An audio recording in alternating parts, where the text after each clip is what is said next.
সম্মানিত প্রিয় ভিউয়ার্স, আসসালামু আলাইকুম। তো আমি সাইদুর রহমান। তো আজকে আপনাদের ইউএস বাংলা এয়ারলাইন্সের টিকিট কীভাবে চেক করবো সেই বিষয়টি দেখাবো। তো আমি বেশি কথা না বলে অনলাইনে চলে যাই।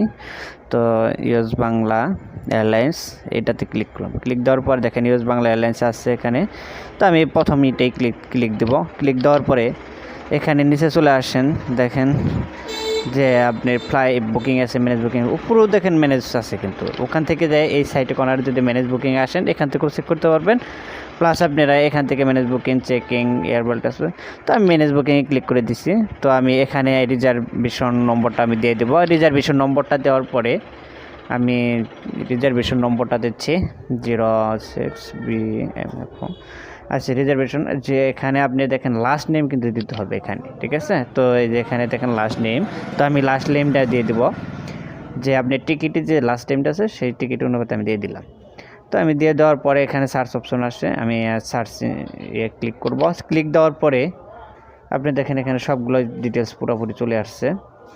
তো আমার টিকিট যে দেখেন এখানে আমি নিচে দেখাই 1 মার্চ 2024 21:45 ফ্লাইট আমার ওই দুবাই থেকে হবে আর কি। আর 2 তারিখে আপনি ল্যান্ড করবে এখানে। তো আমি এটা দেওয়ার পরে আমি আবার টিকিটে ওখানে চলে যাব। দেখেন এখানে আমার ফ্লাইটে 1 মার্চ 21:45 দুবাই থেকে ফ্লাইট হবে। তো আমার টিকিটে কোনো প্রকার সবই ঠিক আছে, কোনো প্রকার গ্যামজাম নাই। আবার এখান থেকে দেখেন এই সাইটে মানে ইনবাউন্ড মানে যে তারিখে আপনি চলে যাবে এই দেশ থেকে 30 জুন 2024 তারিখ থেকে 8:25 কিন্তু বাংলাদেশ টাইম 8:25 ফ্লাইট, আর 11:30 ওখানে যে নামবে। তো আজকের মূল টপিকটা ছিল এতটুকুই।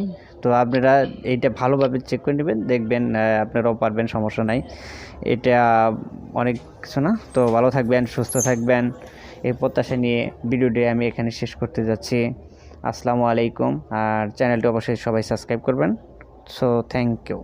তো আপনারা ভালো থাকেন। আসসালামু আলাইকুম।